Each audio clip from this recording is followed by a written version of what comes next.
welcome to Above Replacement Radio. I am your host, Chris Gianta. You know what Christy Mathewson wasn't worried about? SIERA.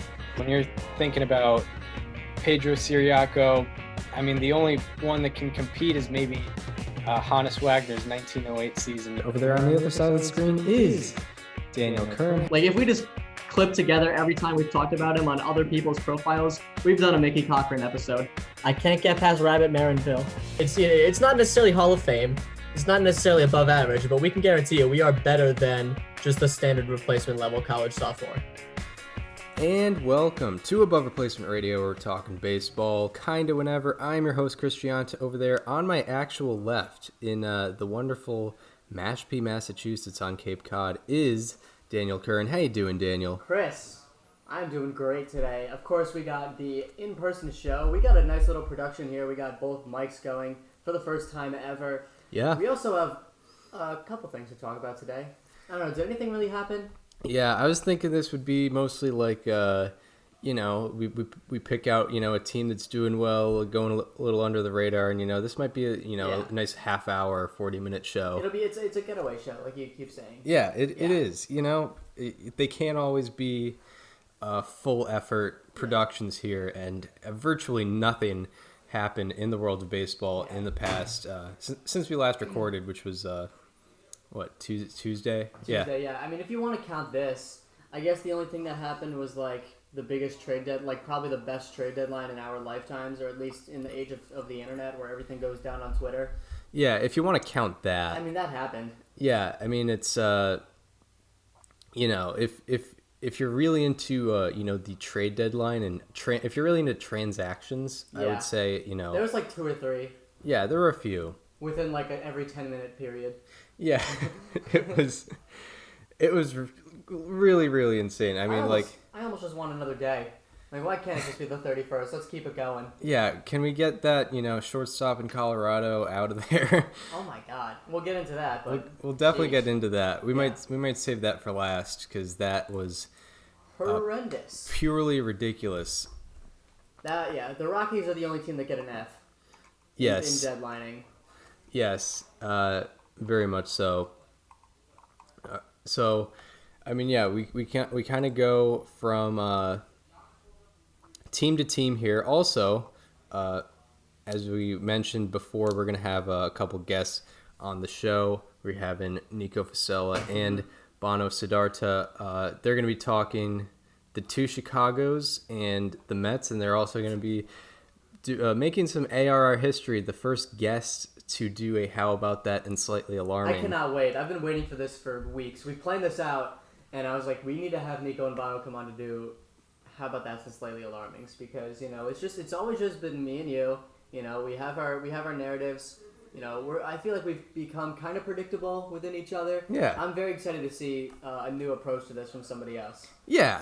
I mean, don't want to be too formulaic, and Nico and Bono are here to spice up the segment a little bit, and we're very excited to have that. So we'll be looking forward to that later on in the episode. And I mean, we're not going to go chronological because there are way too many things that happened. No. So we're going to go team by team. We'll go team by team. We'll start out, Our trade deadline breakdown started in the West, so we'll start in the. How about we start in the East this time? I like it. And we'll go American League East with our team, the hometown team, the Boston Red Sox. I mean, there's many ways you could think about what they did, or the lack of activity they had. Yeah, I think there's a lot of people that wanted more from the Red Sox, and I understand that because they only got one legitimate name out of all the big names that were being thrown out. But the Red Sox, they're a team that they have Chris Sale coming back from the IL. We might not know what he's going to look like, but at least having that presence in your rotation is going to be better than the alternatives. Personally, I'd rather see maybe not 100% healthy Chris Sale out there than Martin Perez. Personally, I'm sure you feel the same way, Chris. Yeah.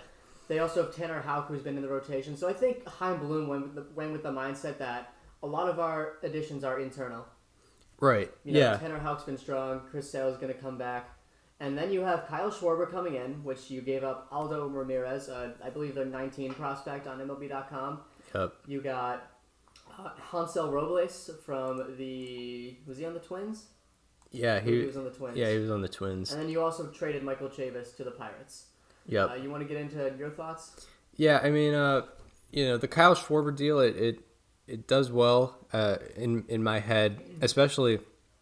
I didn't think of the idea of putting him at first base, but I mean that would work out a lot because I would imagine the Red Sox first base production this year just would rank among the worst. That and Schwarber's kind of been a defensive liability in the outfield for years on end now, so it can't hurt to at least try him at first, and whatever happens happens. Exactly, and when you don't want to mess with a pretty good defensive outfield with Verdugo, Hernandez, and Renfroe, and then interchanges with a couple Verdugo other guys. Could be a little better, but he's still a work in progress. He's still very young.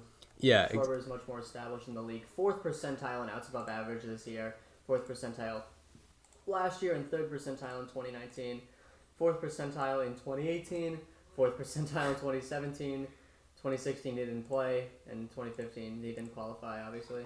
Yeah, exactly. So, this you're not getting a very good defensive outfielder. Like I said, it doesn't hurt to try him at first. Yeah, exactly. And I mean, with the Red Sox, I would have liked one arm. I would have liked the next, whether it be a bullpen guy or a starter. Actually, that wasn't Hansel Robles. Yeah. Yeah, because I would have liked another like a quality bullpen arm, possibly maybe like a Daniel Hudson type. One thing I will say is that Kyle Schwarber struggled against fastballs before the crackdown, and since the crackdown, he was one of the hottest hitters in the league before he got hurt. So I have a theory. I mean, there's definitely theories out there that he's going to be a much better player without pitchers using sticky stuff. He played 11 games, had a 1270 OPS. Oh, that was pretty good. I believe. What is his injury status? When is he coming back? Let me check that. Yeah. I think he's supposed to come back in a week and a half or something like that. That's not bad. Yeah, that's very good for the Red Sox. And yeah, he is someone who, does lift the ball. So if the ball is spinning more, it's dropping less. So, it goes over his bat. But I mean, it's a good move. It is. It's a good move. I think I can understand people wanting more out of Heim Bloom, but I think I still am happy with it. I'm content. I think that's the right word. I'm not happy, but I'm not upset. It's they did what they could. They didn't overpay for anything, and they got a bat. Yeah, right. And Red Sox fans might be a little disappointed they didn't go out and get someone big. This is under this, I guess you would call it administration of Heim Bloom. I don't really expect the big moves, at least in a trade sense. I would expect big free agent signings because we have the flexibility to do that in Boston. But trading someone like Blaze Jordan or Tristan Cassis, it might not roll with the Boston organization or the Bloom way of doing things. So yeah, I mean, that's the Red Sox. Not a lot there. The Rays they pretty much made all their moves prior. I mean, we already went over Nelson Cruz, and then from there they also, what did they do? They traded Diego Castillo to the I actually looked into this. It's very confusing. Yeah, I was confused too. But they got former, how about that, JT Chazwa. Yeah. Yeah, and I was looking and I was like, oh, maybe the Rays are cutting some salary. Maybe they're trying to get a younger guy. Diego Castillo makes less money than JT Chazwa. And he also is younger by 3 years than this guy. So I don't. Well, they got other people too in that deal, right? Possibly. Let me see. If it was straight up, then yeah, I don't. No, it definitely wasn't straight up. Yeah, it was certainly a little confusing. Yeah, the Mariners acquired Diego Castillo for JT Chazwa and third baseman Austin Shenton, who Let's see. I don't have any numbers on him right now. Oh, he's the 17th ranked prospect in the Seattle farm system. So I guess they did get a little something, but it is still very weird. I mean, like that's one of the more established guys in Kevin Cash's stable of bullpen arms that can throw 95 plus with movement. Yeah, exactly. It's weird, and yeah, he's an established guy in the bullpen. He's been there a few years. He was, he had a 2.72 ERA, and he was 14 for 16 in save opportunities. He was someone who could do it in the ninth. And yeah, tough to see that from a Rays perspective. Yeah, I don't know what else to think about it. Now to one of the more probably top 2 most active teams. This team might have had some of the best. This team might have had one of the best trade deadlines. I'll say it. Yeah. The New York Yankees. Mm-hmm. They went out. They acquired Joey Gallo and they acquired Anthony Rizzo. And they ended up trading off Luis Cessa and Justin Wilson, but that wasn't that much. That wasn't that big of a deal. I think for me that my mindset was that was setting up for a bigger deal. Because I mean, when do you see a team just trade 2 major league players, regardless of how good they are? When do you see a team trade 2 major league players for a player to be named later? That doesn't happen. Yeah, it doesn't. It doesn't. So that was a little odd, certainly. I knew it had to have been setting up for something bigger, and it was Joey Gallo. Anthony Rizzo both coming in. I think the biggest prospect they gave up was number 9 in their farm system, and that was for Rizzo. But they gave up, I believe, 4 prospects to the Rangers for Gallo, and I think 2 or 3 to the Cubs for Rizzo. Yeah, the prospects they gave up were, I mean, in the Gallo trade, they did not give up anyone above number 14 in their system. Yeah. So. And 9 and 12 for Rizzo. You could argue they gave up more for 2 months of Rizzo than they did for a year and 2 months of Gallo. Yeah, there's a solid argument there. That's very crazy. I mean, they gave up more. I think the Rangers were just looking for quantity, not quality. Yeah. I mean, they were definitely looking for quality, but they got quantity. Yeah, and when you don't have a deep team in general, I understand that you're. I don't think it's bad for the Rangers because, you said, they don't have any team depth. One thing I mentioned before the season is that they had very few trade assets for a team that didn't have that strong of a farm system and was also just not good at baseball. Yeah. So you do need to get a decent haul of prospects, regardless of how good they are. You need to get, they're all professional baseball players. They can all play really well. Yeah. And you just gotta hope that one of them hits for sure. Yeah, you need spaces to fill on that diamond. There's 9 spaces, so you have to get all of them. And with the Yankees, you have 2 left-handed bats now. Gallo, I mean, in that ballpark should do well. I mean, but I don't know if he doesn't really need the Yankees. Like, I feel like everything's going over every right field wall if he gets a hold of one. Yeah. He's gonna hit the subway behind Yankee Stadium. Yeah, he's gonna hit. If I could think of a specific subway system, not a New Yorker, but yeah, I mean the Yankees lineup is scary.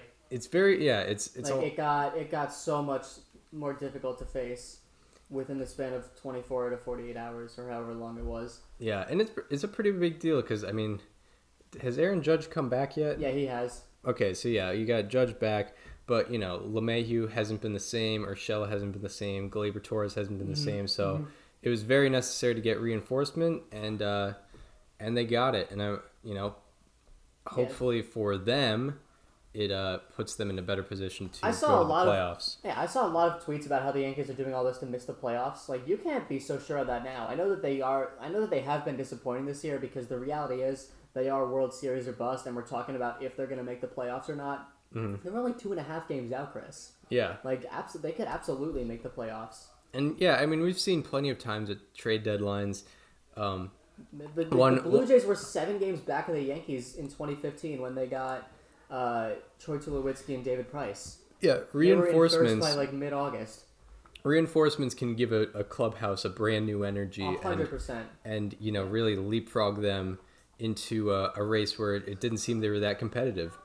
And we've seen that a few times. We have. So, I mean, That's the Yankees. You know, we're kind of firing through here. So we gotta go like 5 minutes or less on each team. If Yeah. that, maybe 3 minutes or less. yeah, I would agree there. And Nico will talk about the Cubs' perspective on that. Yeah. On the Rizzo trade at least. Mm-hmm. All right, so Jays. Blue Jays, yes. Holy cow. Big stuff going on. I think the Blue Jays inflated the rest of the market for everybody else. Very true. They traded. So first of all, I mean they made a couple deals. The big one is that they traded the number 16 prospect in baseball, according to MLB.com, and the number 68 overall prospect, Austin Martin and Simeon Woods Richardson, shortstop / outfielder and a right-handed pitcher, for a year and 2 months of Jose Barrios. Yeah, it's something. It's, I mean, good for the Blue Jays for getting pitching. I suggested a different Twins pitcher for the team, but Yeah. They were going big, and I respect them for that. But man, does this feel like an overpay? Yeah, it does. And when you make a deal like this, if you don't come out of spring training 2022 with an extension for Jose Barrios, you're shooting yourselves in the foot there, because this is not the type of move you make for 8 months of a guy. You make this move to have a franchise type pitcher, which Barrios hasn't shown really that he is yet, but I think he has the potential to. Still has the potential. He's still 27 years old, and pitchers age differently than position players, so he could surely become an elite pitcher. But this is. You need to extend him at the end of spring training next year. And there's a lot of talk about how we shouldn't treat every prospect like Barry Bonds, because the reality is that a lot of them don't work out. And that definitely is true to an extent, but Austin Martin is a guy who just started playing minor league baseball this year, was projected to go first round, number 2 overall in his draft class, and already is the 16th best prospect in baseball according to MLB.com. If there's one guy you don't want to mess with, it should be him, and they messed with him. So he's going to Minnesota. They did an incredible job, and we'll get more into it later. But do you have anything more before we get into the other trades that they made? Yeah, no, not particularly. Okay. Did the Blue Jays make a lot of other deals? They got Brad Hand from the Nationals. Yep, I forgot about that. And they got Joaquin Soria from the Diamondbacks, and that was about it. Yeah. They just got a couple bullpen arms. Nothing too major. I think Brad Hand is kind of overrated. Yeah, it's interesting to get guys like Hand and Soria in. I don't think those guys are under control through 2022, and the Blue Jays, I think they're not really. I mean, they if they had a crazy run, they would be able to make the playoffs this year. It's not completely out of sight, but it's mostly out of sight. So it's kind of weird to make a decision like that. You understand a Barrios deal more because of the 2022 implications, but yeah, I mean, Hand is also a volcano. Yep, he's always been a volcano. Yeah, he's gonna blow. Ready to blow. That's about, I think, it for the Blue Jays, right? All right, now to the Orioles. All right, and now to the White Sox. No, we're not going to get into the White Sox. But the Orioles traded Freddie Galvis to the Phillies, and they traded Sean Armstrong to the Rays for cash considerations. All right, so now on to the Cleveland Guardians. Cleveland. Yeah, they had first of all, they traded Cesar Hernandez to the White Sox. That basically says that they are conceding the division. Correct. You can't trade. You're in second place and you traded an asset to the team ahead of you in the standings. You don't do that and say we're trying to win the division. Yeah, exactly. When we addressed Cleveland for the trade deadline breakdowns, we had no idea what to say, and after this trade deadline, I know exactly why. Yeah, because who predicts a Cesar Hernandez trade to the White Sox? The White Sox, yeah. They also traded Jordan Luplow to the Rays. There goes one of my players to watch in 2020, and they traded Phil Motton to the Astros for Miles Straw. Got an outfielder. And they also traded Eddie Rosario to the Braves. Yeah. Oh, yeah. They did. That was what a deal. They traded Eddie Rosario to the Braves straight up for Pablo Sandoval. Then they immediately released Pablo Sandoval. Yeah. It was a blatant salary dump. Yeah. But it was just funny in the way that it happened. Yeah. It's pretty funny. The Cleveland's pretty interesting at this point. I'm surprised they did not trade Jose Ramirez. There was not even any rumors about him. Yeah. I mean, believe is he a free agent after this year? No, he's got No, he options sure through is. 2023. Oh, okay. It says he is on Baseball Reference, but okay. Interesting. So maybe that deal happens in the offseason. Yeah, I'm surprised they didn't even like talk to anybody. There was nothing about Jose Ramirez in rumors. yeah. No, I think they. I think his name. Remember when? Yeah, I remember Kluber the offseason before he was the offseason before the offseason before he was traded. Mm-hmm. He there were like rumors around his name. So I feel like this offseason we get rumors about Ramirez being traded, and then like the next offseason. Interesting. Before Not even the next trade deadline. I mean, it does depend on how bad that Cleveland, yeah, as they will be next year. It will depend on how bad the Guardians are. Yep. Because yeah, they're not in the same situation as they were 2018, Mm-hmm. 2019, competing for playoff spots, unless something changes. So yeah, maybe he can be a trade deadline deal next year, or the year after. Yep. Anyway, on to the third Detroit Tigers. Yeah. They made one trade. They traded Daniel Norris to the Brewers for Reese Olson, who was a 13th round pick in the 2018 draft. Is currently in high A in the Brewer system, according to MLB.com. I don't know. Well, I mean, what do you really want to say about this? Like, I think the Tigers have a very young team, so I can understand why they didn't fire sell. Yeah. Certainly. I mean, I think maybe they could have done a little more. Maybe try to get Matthew Boyd out of there. Maybe try to get Michael Fulmer out of there. Maybe Jonathan Scope. Yeah.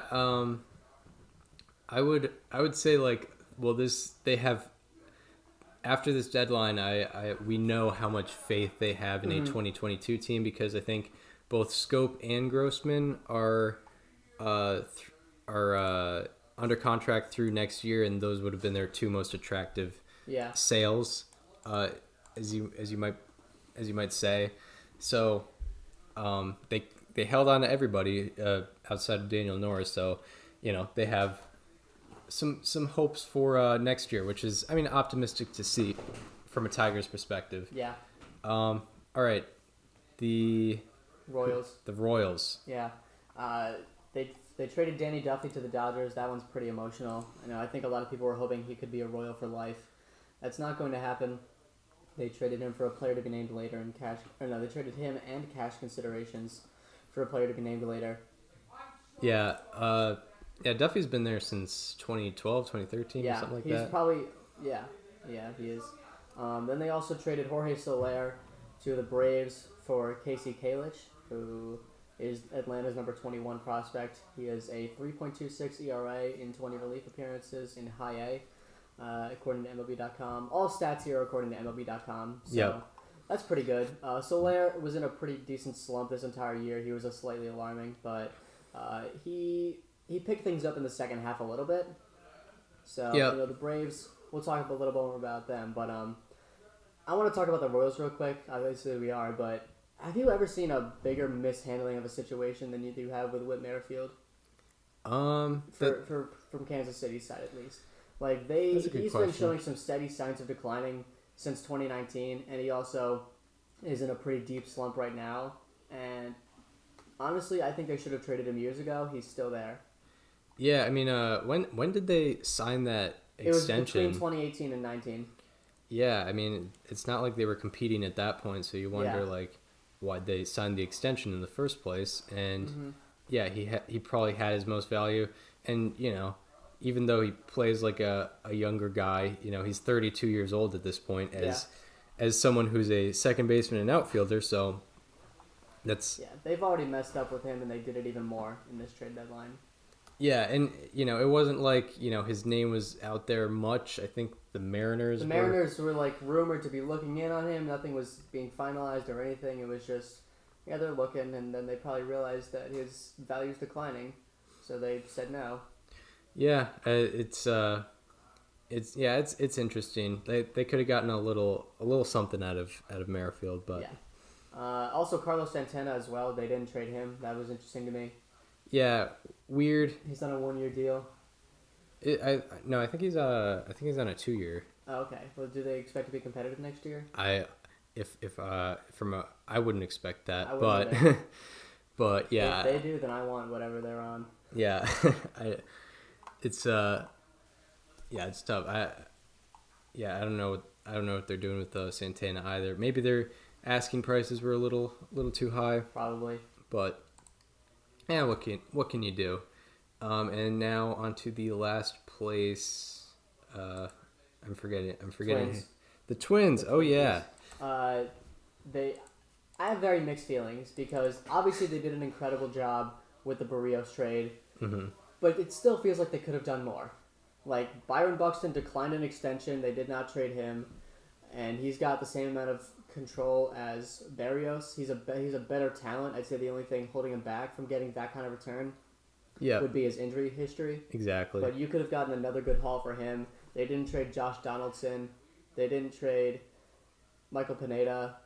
I just feel like they could have done more, but they did do an incredible job with what they did accomplish. Yeah, and they had that incredible, blockbuster J.A. Happ for John Gant. It was that was the most pointless deal of the entire deadline. it made zero sense.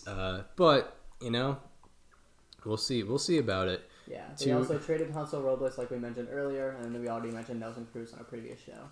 Yeah, I mean, the Buxton thing was weird to me because I remember reading an article from our pal Jeff Passan, where he was talking about questions for the trade deadline, talking about Buxton, and he was saying like asking price is going to be really high, and I was thinking if I'm a buyer and the asking price for Buxton is high, no way am I taking that. No, it's valid. With his injury history, so maybe they were asking for way too much for Buxton. And I mean, after a Barrios deal like that, I would understand why they would have a high asking price. But I mean, the guy had a great 27 games this year, but you can't rely on that being a repeated success and him also being healthy. All right, AL West. The Astros, I think the Astros did exactly what they needed to do. Yeah, they do. They made 3 trades. They were all centered around relief pitching. Yep. They acquired Phil Motton from the Guardians, like we mentioned. They got Yimi Garcia from the Marlins. Yeah, I like that pickup. I believe he was one of my players to watch. No, he wasn't. That was someone else. But anyway, they got Yimi Garcia from the Marlins. That was a strong trade. And then they got Kendall Graveman and Rafael Montero from the Mariners. I want to save that trade until the next, for the Mariners' perspective. But yeah, I mean, all you really need to say is they knew their weakness and they strengthened it as much as they could. Yeah, this was like the thing where we talked about, what they should do at the trade deadline, and they did pretty much exactly what they said they should do.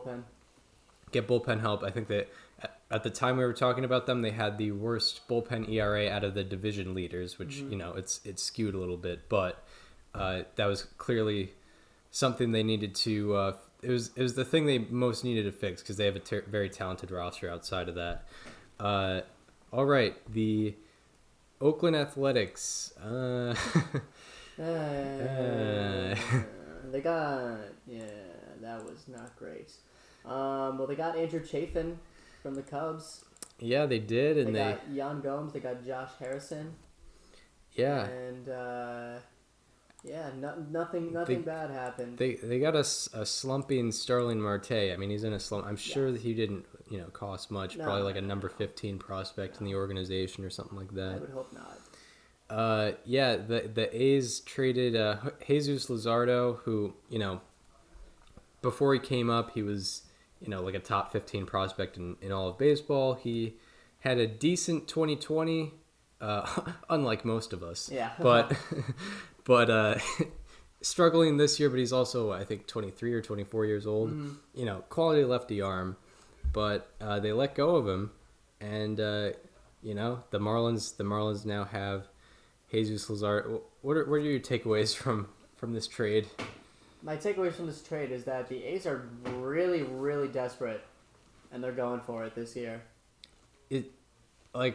Whenever the A's, we were talking about it if you're going to give up that for Starling Marte, why not just trade for Trevor Story?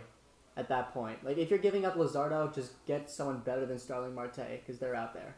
Yeah, and Marte's he's not making Story money, but he's making a decent amount. No. So I don't. It's very It's very weird. I think the Rockies honestly would have taken Story for Luzardo straight up.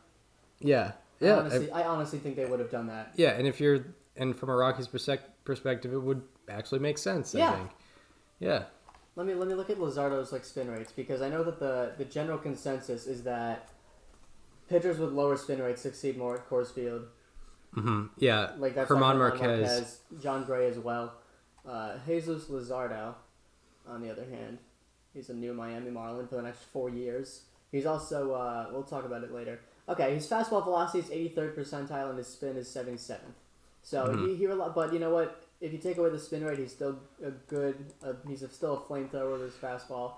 He's a sinker baller as well. Why Oakland? Why do you do this? Yeah, it's weird, because it's probably not their year to win the West, and I mean, it might be a thing where they know their core with Olsen and Chapman and the rest of everybody, that's gonna close eventually. Cam is probably a free agent soon. Yeah. He might be a free agent after this year. I'm not sure. He is a free agent after. Yeah. Yep. You're right. But yeah, I mean, it came off as a little desperate. Desperate. That absolutely is right. But maybe they know something about Luzardo that the general public does not know. So we'll see about that. I think you could have done better for 2 months of Starling Marte. Exactly. And I highly doubt they're signing him to an extension. Yeah, that's not going to happen. That's not going to be happening. All right, the third place team in the American League West, not the Angels, but the Seattle Mariners, right. Well, they revamped their bullpen. They got Diego Castillo from the Rays. And, I mean, you look up and down that bullpen, you got Kendall Graveman, JT Chazua, all of these guys, and now you got Diego Castillo. It was funny because for our Instagram page, I was going to put, a stat graphic about the Mariners' bullpen transformation, but the Graveman trade happened. Yep. And ruined that. Wow. What a demoralizing trade for them. Yeah. And I understand what Jerry DiPoto's going for with this trade, but there's a time and place, and this wasn't it. Because if you guys watched the game against the Astros on Thursday, no, it wasn't Thursday. What day was it? What day did Dylan Moore hit that home run? It was on... Was it on Monday? It was on Monday. Yep. It was on Monday. Dylan Moore hits that grand slam. Thrilling win against the Astros. Probably the biggest win for the franchise in 20 years. Yeah, that's not even a joke. Yeah. Brought them a game out of the playoffs. Everyone was rocking on all cylinders. And then Kendall Graveman, one of the team leaders, just in the clubhouse and one of the best ballpark arms in all of baseball, gets traded for Abraham Toro. Also, Joe Smith and Rafael Montero were in the trade. They don't really matter. This is mostly Kendall Graveman for Abraham Toro. And the Mariners were upset. If you read all the reports that came out, they wanted an explanation. It felt like there was a family death when it happened. Yep. The clubhouse was just demoralized, and they won their first game since it last night, I believe. Yeah. Abraham Toro has homered in 2 of the 3 games he's played. He has a 1745 OPS, so that's certainly encouraging. But I don't know. Yeah, it's tough, the reports in the clubhouse were, everyone was very upset about it, and one of the quotes was DiPoto's up, sitting up there playing fantasy baseball. Yeah. And yeah, I mean, that's kind of the DiPoto way. He's just been kind of playing chess up, but it hasn't really, it's not a thing where you're you got to trust the DiPoto process. It hasn't led anywhere for the Mariners yet in his 7-year tenure there. So, if you have doubts about it, then you kind of understand. It's also, do you think Toro symbolizes the end of Kyle Seager's tenure? Yeah, well, I mean, something else would symbolize it that's happened in the last 6 months, but yeah, I mean, he's the third baseman with 4 years of control. I don't know. Yeah, I think there's potential there, and I mean, the thing with the Graveman deal is it kind of reminds me of the human part of the game, and what builds clubhouses. And what builds winning teams also is, you know, it's cliche to mention like intangibles and clubhouse guys, but you know, you need a good solid foundation of team chemistry in order to win. You know, there's not a lot of World Series winners of teams that don't really like each other. Yeah. You can point them all. You can point them all I mean, out. it's easy to like each other when you win a World Series together. Certainly. Yeah. They also got Tyler Anderson from the Pirates. Yeah. Who's a rental at the end of the year. Yeah, and maybe they traded Graveman, who's also maybe they signed him. That was a little weird, but I don't know. It doesn't. Yeah. I think the Mariners are. I think Jerry Dipoto just doesn't believe in this year's team, and he's looking to head to 2022 because, you know, a lot of people have said the Mariners run differential. They're like negative 50 something, and I think that's kind of just like, oh, it's a fluke that they're this many games over 500. They've won that many one-run games. They've won that many extra inning games with the rule. I think that has a lot to do with it. So I think this is more of a looking ahead thing. Yeah, it very well could be. It's just the timing of it was, yeah, it couldn't be worse. If it was a situation where the Mariners don't win that game, you know, with that grand slam, they lose like 8-5. Then that trade, like no one's that upset. It's like, you know, I bet the guys in the bullpen that sit with him are a little upset. But it's I'm very curious as to if they try to re-sign him this year because he seemed very devastated to be leaving that team. Yeah, I mean, you know, if he does sign back with the team, he knows he's taking a risk because he knows he's a movable piece, and everyone is replaceable in the Mariners organization clearly. All right, the Angels didn't, you know. They did really nothing. They traded Andrew Heaney to the Yankees. We forgot to mention that from the Yankees. Oh, right. They got Jansen Junk, who is a pretty good prospect. I've been hearing his name a lot. And then Elvis Peguero from the Yankees. Peguero, yeah. Yeah. What? And Andrew Heaney's been very, very inconsistent. So I'm sure. They also traded Tony Watson to the Giants. They kind of just sold off small pieces. Nothing really too major to talk about there. Yeah, really, yeah. It is very interesting. I know this isn't necessarily trade deadline related, but they've been kind of treading water without Trout. I know a lot of it's due to Ohtani, but it is, you know, you do wonder what this lineup and this team can do at full health because, you know, Heaney probably just wasn't going to work out. He's been inconsistent for just a little bit too long. Yep. Patrick Sandoval has been encouraging. Reed Detmers, their first-round pick from the 2020 draft, is making his major league debut tonight on the mound. That's encouraging. And then who knows what Perry tries to do in the off season. But I'd give the Angels like an average grade at the deadline. Yeah. You know, it's not, they didn't do horrible, but they didn't do amazing. Yeah, they didn't need to like buy for 2021. No. It's just a matter of like the Angels, the moves they should be making are in the off season, but we haven't really seen that in a pretty long time outside of actually since Shohei Ohtani. I don't think they've done much in the off season, and Ohtani wasn't even a big thing because they're not paying him that much. No. It's just he kind of selected them. And now the Texas Rangers. Yeah, they made a couple deals. Big day for the Rangers. Big deadline. So the return that they got for Joey Gallo, they got Ezekiel Duran, Josh Smith, Trevor Haver, and Glenn Otto. They were number 14, 15, 23, and 28 in the Yankee system. We kind of mentioned it earlier. You know, they did a good job of getting a bunch of guys, all of them very young. The oldest of them is 25. So I guess that one's probably the one you have the least amount of faith in. But you know, these other three could rise into their system, like without a doubt. Then the other one, I was very impressed with this trade. They traded Kyle Gibson and Ian Kennedy to the Philadelphia Phillies. They got Spencer Howard and two others. Yeah.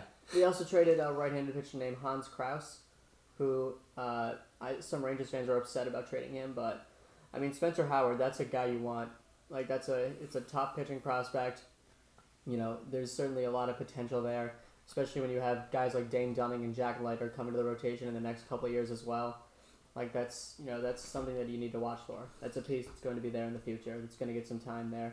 Yeah, I think last year he was like a top 30 prospect in baseball. Yep. So Yeah, I mean, you love that return from a Rangers perspective, and yeah, we talked about the Gallo deal. You know, you kind of wanted a quantity there. You need to fill out the diamond, and you know, I don't think the Yankees were going to give up anything. I think the Yankees' goal was, you know, if we have to get someone, we're not going to give up a very big piece. We'll just give up a lot of Yeah. you know, mid-level pieces. So you know, that's kind of what the Rangers had to settle on, and yeah, you know, evidently they ended up getting one of the top prospects in baseball. Are we transitioning right to the Phillies from here, by the way? I guess, I mean, you know, oh yeah, because yeah, Bono's talking about the Mets. Yeah. It's pretty much just this one, right? I mean, what they've got Freddie Galvis. We kind of already mentioned that. That's just it's a guy that used to play for the Phillies. Very good defensive player. Offensively, not so much. They missed out on Tyler Anderson. But yeah, I mean, they got a starting pitcher and a relief pitcher. Yeah. Ian Kennedy, very solid. He's a little on the wrong side of his 30s, but you know, he's still been producing for the Rangers, and that's what they desperately need. They just need pitching. Like, that offense, as is, can compete. The pitching cannot. Yeah. Yeah, Kyle Gibson, you know, the regression gods are coming after him. Maybe he can avoid it. Maybe he can't, but... I think we'd have to see what his regression looks like. Yeah. Because, like, I mean, let's be clear. Kyle Gibson is not a sub-2 ERA pitcher, and that's what he was in the first half. If he can be, like, a mid-3s, not bad. Yeah, I mean, that's your number 2 or 3 starter in that rotation, and they needed some starter depth, maybe not someone you give up Spencer Howard for. I was going to say, if you were going to get Spencer Howard, I would have expected a little more. Yeah. Yeah, you need because you don't need the ace, because you got Zach Wheeler. You know, a Kyle Gibson type is, you know, what you needed, but you know, it was a very big price to pay for him. Anything more on the Phillies? Not really. On the Phillies, No. Yeah, kind of a interesting trade deadline from their perspective. Yeah. The Atlanta Braves. They made a bunch of little moves, kind of. Yeah. They revamped their entire outfield. They got Jorge Soler. They got Adam Duvall. They got Eddie Rosario. They also got Richard Rodriguez. And what else did they do?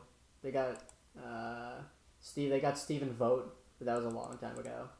And they also got Jock Peterson, obviously.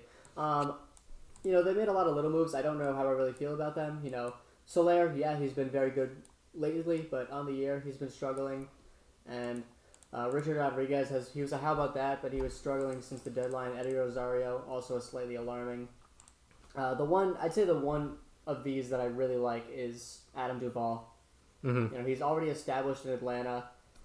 He had he played very well there last year. It's a reunion, and he's just a very good hitter. Yeah, exactly. Hitter. I kind of like the Richard Rodriguez deal. Okay.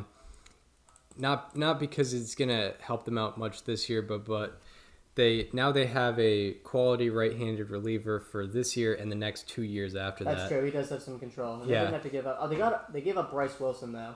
Yeah, they gave up Bryce Wilson, so I mean it might take away from starter depth, but I mean, you know, I guess you never know how healthy the Braves rotation can be, but when they are, it's decent. But yeah, I mean, I guess it would have been nice to have Wilson, but I do like the fact that they now have a quality right-handed reliever who can also close games out for you for this year and the next couple years. I think he's in his early 30s too, so I mean, he's not too old. I don't know. Like, do you think that this Braves team can still make a run at the division? Because they're not making it through the wild card. If they're going to make it, it's going to be through the division. I mean, yeah, with the amount of injuries they have, I just don't see it happening. Yeah, what a tough, like, this is my World Series pick, Chris. Yeah. What a weird. Yeah. I mean, you can't predict, you know. Can't predict baseball. Acuna, Soroka, Darno, Ian Anderson all being on the IL Yeah. for a very significant amount of time. Yeah, it's tough. I mean, I thought, Braves. I thought Soroka was going to come back in like May, wasn't he? Yeah, I think that was the plan, and that sucks. Yeah, and the Braves for me were a lock for the NL East pretty much. All right, now Did the Nationals do anything? Yeah, yeah. They traded Daniel Hudson. Okay. Yeah. Yeah, and where do we even want to start? Let's start with let's go from like bottom to top. They traded Jan Gomes and Josh Harrison to Oakland. They got Drew Millas, Seth Schumann, and Richard Gosch from Oakland. All of them. Only one of them is ranked in the A's top 30. Whatever. No, I mean it's Jan Gomes and Josh Harrison. They're both on the wrong side of 30. Like I said. They had a mega deal with the Cardinals. They traded John Lester for Lane Thomas. Yeah, I mean, when you're talking about, the biggest Nationals deal, I mean, it's you can't go on without saying that. Yeah, and then you obviously have Daniel Hudson, like you mentioned, going to San Diego. He was, I believe, he had a 1.4 FIP over the last couple of months, and that was one of the best in the league. So that was. Yeah, he'll just turn it up randomly. Yeah, he will. And obviously the aforementioned Kyle Schwarber trade. We already mentioned the Brad Hand trade. And then, all right, let's just, let's get into the big one. Yep. The Nationals traded Max Scherzer and Trey Turner to the Los Angeles Dodgers for Keibert Ruiz, Josiah Gray, and then 2 other mid-level prospects. This is a huge haul for 2 guys that should have been a huge haul.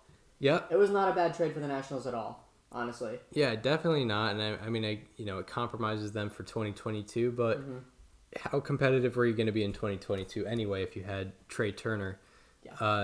Yeah. I mean, I kind of like it from both sides actually. This was such a wild turn of events because Kyle Schwarber was hitting home runs every day. He gets hurt, and Mike Rizzo was thinking about buying, and then you get swept by Matt Harvey and the Orioles, and now your whole team is gone, and Juan Soto is just in an empty clubhouse. Yeah, yeah, it's just him. Yeah, he's really... It's just Juan Soto and, the injured Steven Strasburg. Right, yeah, and I think the Nationals, you can't predict injuries like Strasburg's, but... One thing I would like to say, Max Scherzer's Nationals tenure, I think it goes down as the greatest big free agent signing in history. Yeah. It has to, right? Yeah, we were talking about it last night. I don't think anything tops it. I mean, the only thing... closest might be Manny Ramirez to the Red Sox back in 2001, but yeah. I mean, Ramirez wasn't the best defender. I mean, I think Scherzer's had more WAR with the. He's the most above placement in Nationals history. Yeah, right. He's the best pitcher the franchise has ever had. He's going to be probably the first Hall of Famer to wear a Nationals cap. Mm-hmm. Yeah, that's very true. And then Trey Turner. He was a player to be named later. I mentioned this. No one really seemed to pick up on it. I'm very excited for every Dodgers-Padres broadcast on Sunday Night Baseball where they're like, and Trey Turner used to be on the Padres. People don't realize that. And Max Scherzer also could have been on the Padres because that was where the initial reports had him going. Yeah. It will be like that, and it will be extremely annoying. But yeah, yeah, imagine Turner and Tatis on the same team. I mean, imagine the complex you would have there. They wouldn't even have. I mean, and then you got Jake Cronenworth, Adam Frazier. I mean, they would have such a loaded. They wouldn't even have needed to sign Eric Hosmer in the first place. Yeah, yeah. That shout out to the non-Statcast broadcast of ESPN. Yeah, shout out to Alex Rodriguez. Yep. Small ball. It is so funny watching Alex Rodriguez talking about how much he loves bunting in small ball when he hits 696 home runs. Yeah, I was trying to look at his how many ISO ranking. times do you think A-Rod sack bunted in his career? 2? Yeah, maybe in 1994 when he came up. Yeah, come on. Yeah, it's frustrating, but that's a topic. That's a topic for another day. So. Yeah, the Nationals, they made some moves. The Marlins. Woo! Shout out to Kim Ng. What a month. Yeah. What a month for the first female GM. She gets the steal of the draft with Khalil Watson, number 16, and then she might have gotten the steal at the deadline. At least top 3. Yeah, very much so. Absolute highway robbery from the Moneyball Oakland A's. Correct. They got Jesus Luzardo as previously mentioned. A Miami native, by the way. Yeah, or a South Florida native. South rather. Florida. Yeah, was I think at he oddly enough was from Parkland. Yeah, he went to that school. Yeah. Same with Anthony Rizzo. Yeah, I mean, the Marlins. And yeah, we were talking about the Marlins have set themselves up to have maybe the best rotation of the next few years. Out of Sixto Sanchez, Sandy Alcantara, Pablo Lopez, Jesus Luzardo, and Trevor Rogers. That's scary. They all have control as well. Yeah, they're all I think 26 and under right now. And I think all of them are, except for like maybe Rogers, were acquired through trade, right? Yeah, Sanchez was from Philly. Obviously, Luzardo. Alcantara was from the Cardinals. Oh, I didn't know that. He was traded in the Marcell Ozuna trade. Oh, wow. Yeah, that was the best piece they got from that. That worked out. Yeah. It was not Lewis Brinson. For sure not. Let me look at depth charts and see where the Marlins got Pablo Lopez from. He might have been homegrown. But yeah, like this rotation that we're talking about, how great and how young it is, like a lot of it is through other organizations. Yeah, and maybe it's not the hottest take because I'm predicting 2023, but I told you I believe the Marlins will have the best starter ERA in 2023. Pablo Lopez came from Seattle. And Trevor Rogers is the only one that's homegrown. Wow. Yeah, he oddly enough, he signed originally in July of 2012. Yeah, shout out to those 2012 Mariners. Pablo Lopez. What trade was he in? I'm going to look at that because I did not know. Because he was traded to the Marlins in 2017. So it was relatively... you want to get into the rest of the trades? Like they traded Duvall. They traded Adam Duvall, which was a suggestion of ours in our NL East trade deadline breakdown. They traded Yimi Garcia. Did not get rid of Richard Blyer, but you can't trade every reliever. I was very surprised at that one. Like I thought that was like 34 years old, having a career year. I think in a contract year, I'm pretty sure also. Yeah, it was interesting, but. Pablo Lopez. But, they got rid of Simber earlier in the month, and they traded Yimi Garcia. So, Pablo Lopez and 3 others were traded to the Marlins in July of 2017 for David Phelps. Oh, so man. That was still the Loria tenure. That was still the Loria administration. Yep. Yeah. All right, so shout out to Jeffrey Loria. He did a good thing. Can't say that very often. Yeah, he did. He did. So that's probably it for the Marlins. Yeah, that's pretty much. Yeah, I mean they did mostly everything they should have done. They didn't compromise much for 2022 and 2023 because I think Duvall was on a 1-year deal or something like that.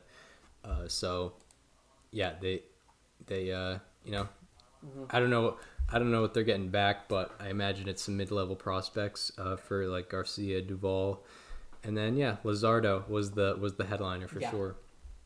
NL Central, the Brewers. The Brewers made a couple of minor moves. I think the big one was they got Eduardo Escobar from the Diamondbacks. Yep. That to me has a feel of like a small trade that ends up having a much larger impact than most people would predict. He's a left-handed bat. The left-handed bats are usually better off in Milwaukee in that stadium. He can shoot the gaps as well. He can play a pretty good third base. Eduardo Escobar, I think, will be... And he already went deep last night. So that seems like a pretty good trade for the Brewers. I mean, they didn't give up too much. I don't believe any of them were top 30. Yeah, and there's something about a guy going from a team like the Diamondbacks to a team that's leading the division that might change his energy a little bit. 100%. Eduardo Escobar probably feels a million times better.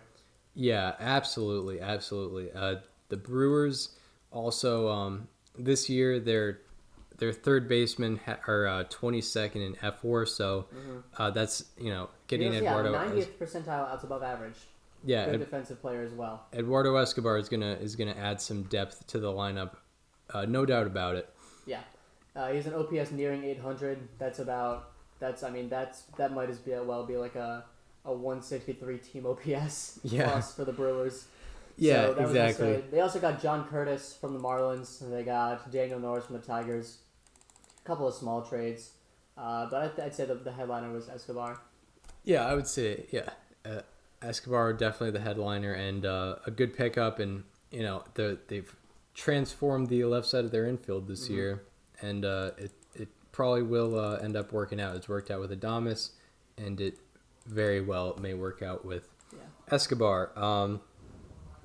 Who's inside the Reds? Yeah, they did very similar to the Astros. They made two notable trades, each of them for relief pitching. They got Michael Givens from the Colorado Rockies, and then they got Luis Cessa and Justin Wilson from the Yankees for a player to be named later. The Reds obviously have a very strong offense. They have a pretty good rotation, but that bullpen is not very good. And I believe maybe not Givens, but I believe the two Yankees guys have control. So that's pretty big as well. Because, I mean, you get Lucas Sims and TJ Antone back from the injury list. Amir Garrett's been throwing a lot better lately. And then you got these two guys. You got Heath Hembry, who's been pitching pretty well for them. You got a strong bullpen from the Reds coming up to go along with a nice offense and a pretty good rotation. Yeah, very much so. And, yeah, I think what the Reds needed to do was get guys with a little more control because, this year, probably not the year, but, and I mean, I think the NL Central, year by year, it's never going to be a guarantee as to who's going to win that division. The Brewers, I think, are overperforming a little bit this year. So I think it's kind of up for grabs until someone, pushes themselves way forward. So Reds making some moves for, the upcoming years with guys like Cessa and Wilson. You got to like that. And the Reds, for the past few years, their problem has been bullpen. Or the bullpen, so it's pretty big of them to get some help in that department. Did exactly what they needed to do. You know who didn't do what they needed to do? The Cardinals. The Cardinals. They added to their retirement home of rotation. Their old timers game. Yeah, Jesus Christ. John Lester for Lane Thomas and Jay Happ for John Gant and Evan Sisk. What a brutal deadline for the Cardinals. Like, they are not going anywhere this year, and they got two pitchers who are not going to be a part of their future. Exactly. Like, what part of that sells anything in a good way for St. Louis? Yeah, I don't get that. You would assume they would, if they made a trade, it would be someone who could help out in 2022. That's literally what we said. We said, I said you can't sell because you just can't get Nolan Arenado and then sell. Yeah. Because he had a rift with the Rockies where they sold immediately after they committed to him. Yep. But like we said, if you're going to buy, get people who can help you going forward. They got two guys with an average age of 37. Right. Correct. It doesn't make sense. It makes zero sense. And they didn't give up really that much. I don't think Lane Thomas was going to amount to anything much in the majors. And John Gant, I've expressed myself about. That's brutal. That's such a brutal deadline for them. Yeah, I think that's all that needs to be said on the Cardinals. Yeah. Not too much analysis to go into that one. We'll be saving the Cubs for Nico. That'd be well. The Pirates. The Pirates. They traded. Well, we already mentioned Frazier. Yep, we talked about Frazier last episode. They traded Richard Rodriguez. Bryce Wilson was a pretty good guy to get in return. Yeah. I agree. Michael Chavis. As a Red Sox fan, I hope he performs well in Pittsburgh. I would love to see it. They also traded Tyler Anderson, and they also traded Clay Holmes for the other Diego Castillo from the Yankees and Hoy Park. I didn't realize till now Chavis is going back to the GM that drafted him. That's correct. Yeah, Ben Cherington. Wow. Chavis is a former first rounder for those unaware, and Cherington was the Red Sox GM in 2014 when he was drafted. I don't know. What are your honest thoughts on the Pirates? Because do you think they could have done more, or gotten more?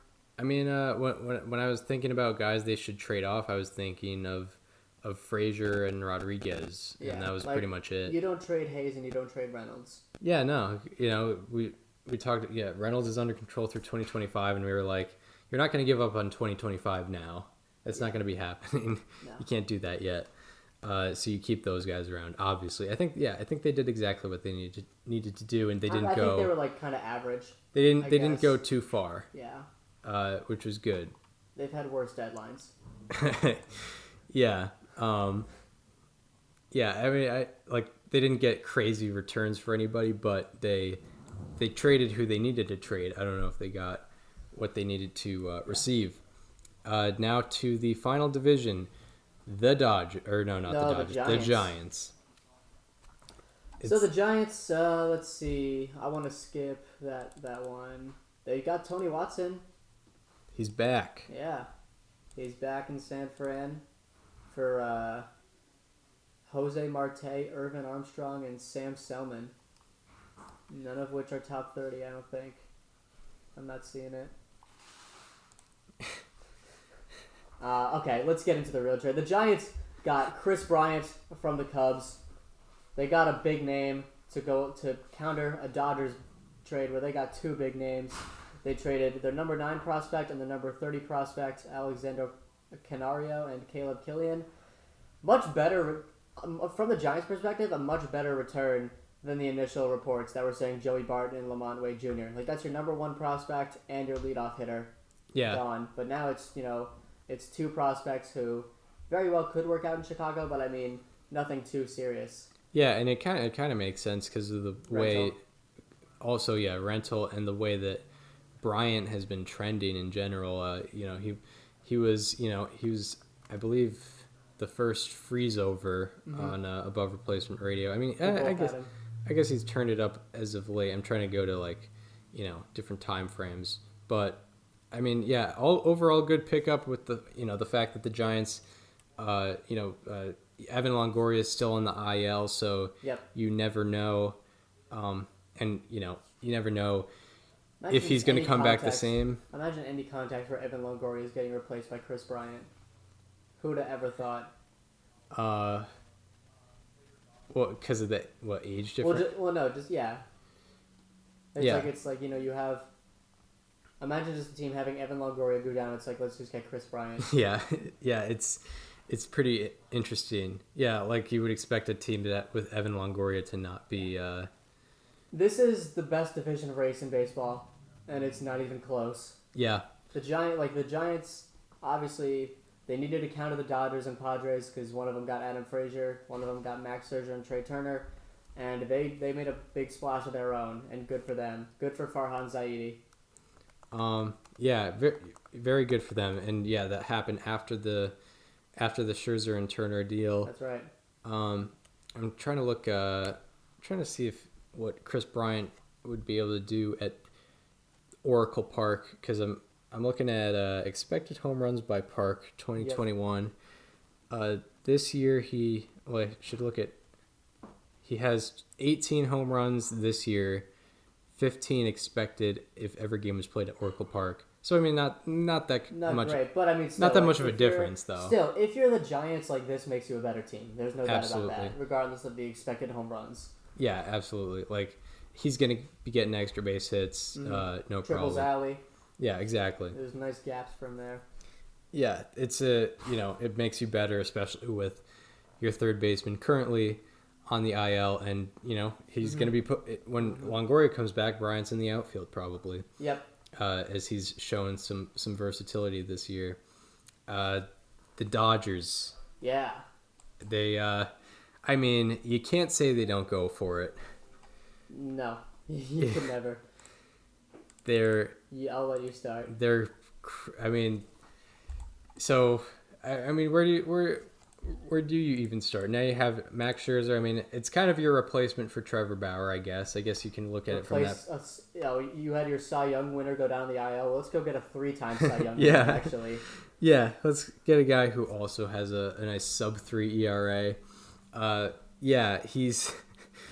You have Max Scherzer. I mean, it's pretty obvious to say what type of impact, he's obviously an awesome pitcher and has great postseason experience as well, which is what you like to have with the Dodgers. And Trey Turner is a little more interesting with me because Corey Seager just came back. I guess Turner might be playing second base. Probably their infield is going to be Muncy, Turner, and then Seager Turner. That's oh my God, yeah. Yep. That's true. Mm-hmm. That's true. Mm-hmm. And then Betts and Bellinger in the outfield, Chris Taylor or A.J. Pollock, and then Will Smith catching, and then Kershaw, Buehler, Scherzer. Yeah, it makes top of your rotation. It makes me wonder if the Dodgers try to extend Turner next spring training. Yeah, I think they should. Because I don't think they keep Seager around, considering they don't want. You have Turner now. Yeah, considering they don't want to have two shortstops, two great shortstops on the same team for a year in 2022. You don't want to have that overlap. Yeah, So what a deal. I mean, I suggested going out and getting Scherzer, and I did not expect them to get Turner as well. Yeah, no, like we were talking about we were floating around Turner's name earlier when we did the trade deadline breakdown, and we were like, yeah, but he'll probably stay. He'll probably stay. Yeah, that was before they got swept by the Orioles. Yep, that was before. Yeah, that was BOS before Orioles sweep. Yep. Yeah, and so the Nationals decided to dump Turner, and I mean, it's hard to analyze it because it's like this makes them it just automatically makes them so much better. Mm-hmm. There's almost no explanation because they're both of them are just so good. All right, do we want to get into the Padres? They didn't do anything. We obviously went over Frazier already. The only things they did other than that are they traded for Jake Marisnick. That disgrace to baseball. And they traded for Daniel Hudson. They didn't do anything too major, but I mean, they already have a lot of star power anyway. Exactly. Like, they became a better team. Daniel Hudson's a great pitcher out of the bullpen. I don't believe they gave anything too big. They gave up Anderson Espinoza for Jake Marisnick, formerly a top 50 prospect in baseball, but he's had a lot of setbacks, unfortunately. That's not bad for the Cubs, but Jake Marisnick, I'm assuming that's got to be like a depth move, right? I mean, there's no way he's in that starting rotation come October. Yeah. Or that starting lineup, rather. Yeah, no way. Looking back, I'm thinking, like, luckily for the Padres, they ended up getting Frazier, because if they didn't get Frazier, it's kind of a empty deadline for them. Mm-hmm. But, they were close to acquiring Scherzer, according to Ken Rosenthal. But that ended up falling through. And it's like, I think from a Padres perspective, I mean, you've made so many transactions in the past, I guess, 12 months. You've made so many transactions in the last 12 months or so that, you kind of have to work with what you have for the rest of this year and then, focus on the offseason when that comes. But yeah, I think, Padres average trade deadline, I guess you could say. All right. And the oh my God, the Rockies.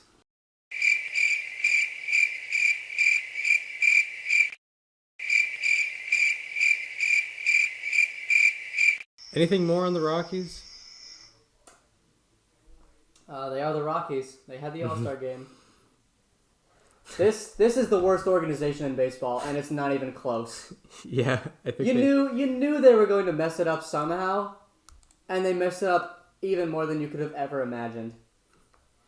Yep, I agree with everything. they traded Michael Givens. Whoop-de-doo. You gave him to the Reds for nothing. Exactly. Who cares? I want to read to you what I wrote about the Rockies preseason. Yeah, let's take a listen. I wanna, I could have sworn.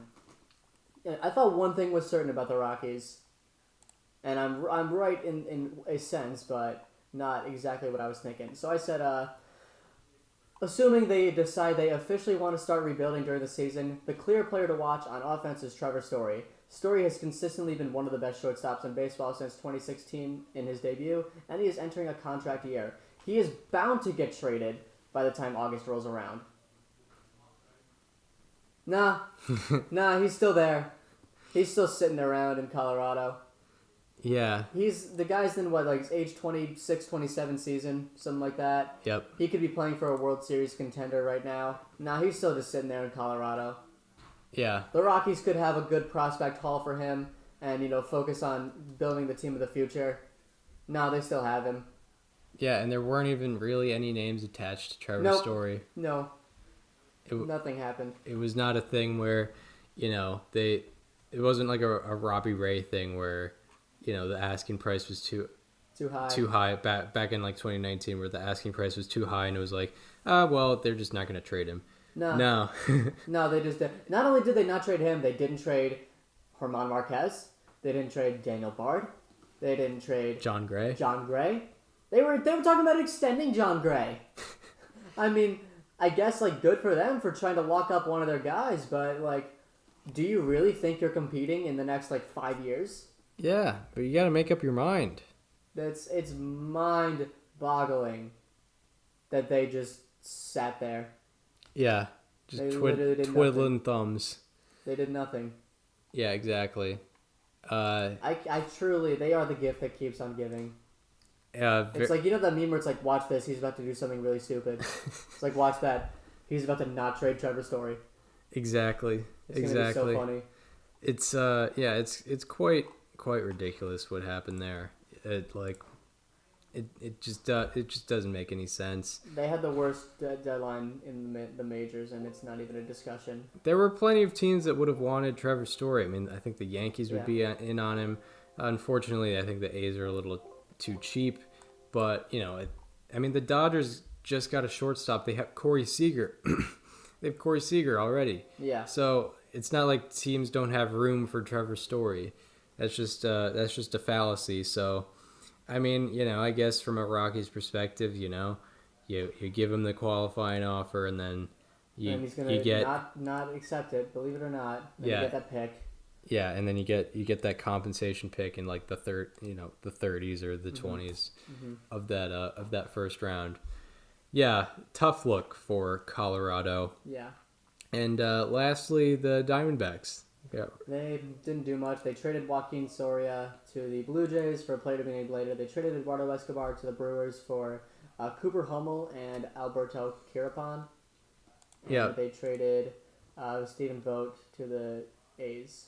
That happened 2 weeks ago. I didn't even notice. Yeah, when we addressed them, we were saying even their most valuable assets are injured right now, so they don't have that much value. This is just a brutal time for the Diamondbacks. Yeah, I was talking about them in the beginning of the season just being the most irrelevant team and needing to find their identity. They found it at least. They at least know who they are. Right. And now it's just on Mike Hazen to act accordingly, and I guess they did. I don't know what more could you really have asked. Exactly. Yeah. We floated around the name Ketel Marte. He's been injured, so he's probably not going to get much value. I'm going to tell you, I think a Marte trade happens over the offseason. Yeah, I think that's very possible. They're in such a brutal spot right now, and Marte is probably not going to be able to replicate his 2019 ever again. He's going to be entering his age 28 season, and he's going to be in a contract year. I think a team's going to take 1 year of Ketel Marte. Yeah, I think I think you're definitely in the right to believe that's a situation that will go down. I think that could happen. Zach Allen's probably going to be there still. But yeah, Diamondbacks did what they could, I guess. Mm-hmm. So that's really all on them. All right, dude. Now, can we talk about Bob Nightingale? Yeah. We talk about the gift that keeps on giving. A fake Jeff Passan didn't even look real. I had 4 F's in his name, two N's and 1 S, I think it was. Yeah, probably a pixelated profile. He tweeted breaking the Yankees are in a trade to get Chris Bryant. The typical. And Bob just tweets out, "Here come the Yankees with another blockbuster move. This time to get Chris Bryant." What kind of did he call anyone to confirm this? What does he have to gain from tweeting that out, from seeing it from Passan? You're already not first.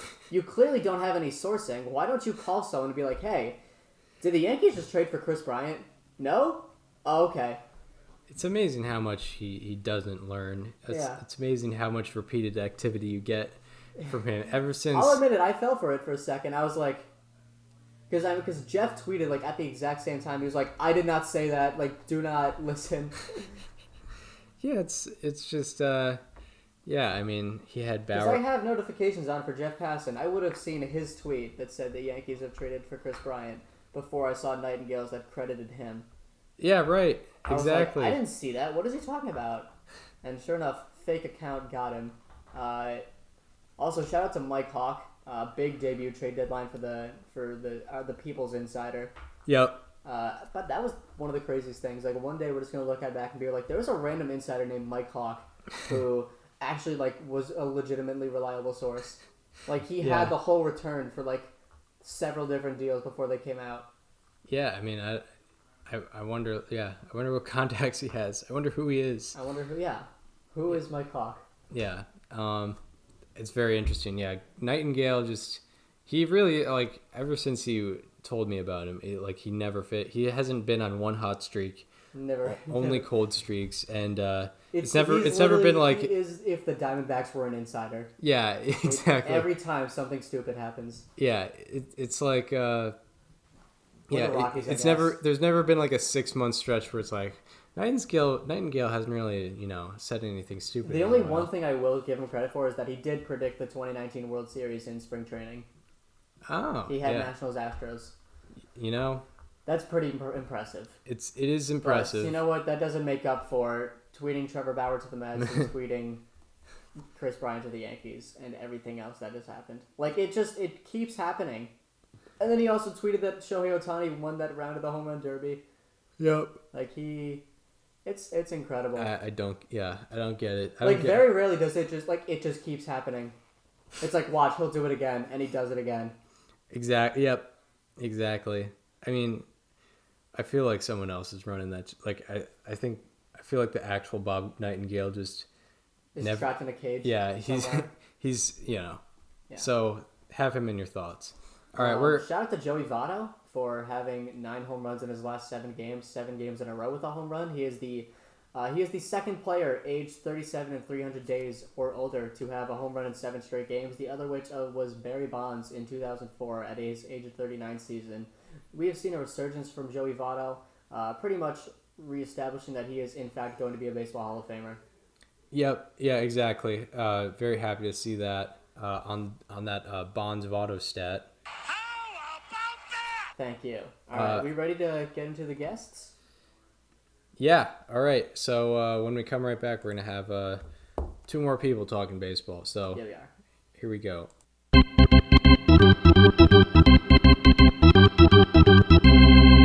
All right, and we are here with 2 guests who have already been on the program before.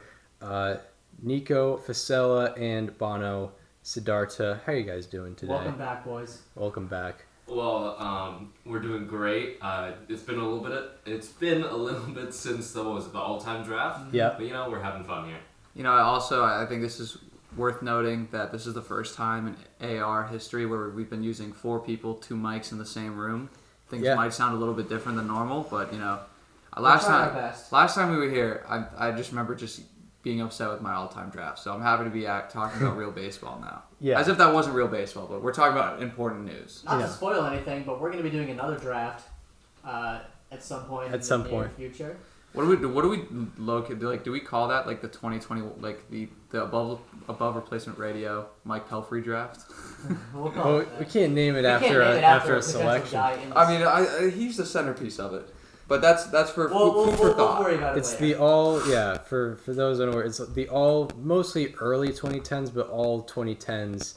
Random kind of mostly irrelevant players, but relevant in our hearts. People you wouldn't know until you heard the name. Yeah. People that I barely know. Yeah. We'll be writing down some names for that, but that's just a preview. But we saved some teams. If you did not notice earlier, we saved the Chicagos because Nico would like to talk about the Chicagos, and we have we saved Bono's team, the Mets, and we'll have a transition in there. But first, we'll talk about the Cubs. Nico, what do you got? What do you got on these guys? Now, obviously, this is probably the craziest deadline that we've seen, in our time. 110%. And you're talking about the Dodgers and the Nationals, how they made big upgrades. The Adam Frazier trade a little bit earlier, but the Padres really did some stuff. Same thing with the Giants.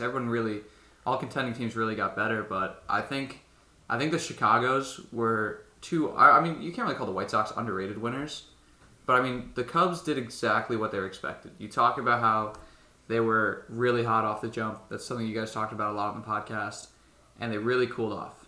And Theo was not scared to just shell house. Theo is not there. That's awkward. Sorry. Jed Hoyer? Jed Hoyer is there. Is it sad watching Rizzo leave? Yes. Is it sad when you're looking at the 2016 Cubs World Series Game 7 lineup? Jason Hayward and Wilson Contreras are the only guys still there now. Yeah, and Jason Hayward's there because he has an albatross of a contract. Jason Hayward was a rookie. Jason Hayward is Eric Hosmer, just on a bad team. Simple as that. I mean, not contract-wise. I know you're big on the launch angle. Yeah. But the Cubs, really, I mean, they made it pretty simple. It was just, you're not going to pay these guys. You're going to go into this rebuild. We're going to see the 2010s Chicago Cubs for a couple of years. Shout out to Kristen Orfia. But Yes.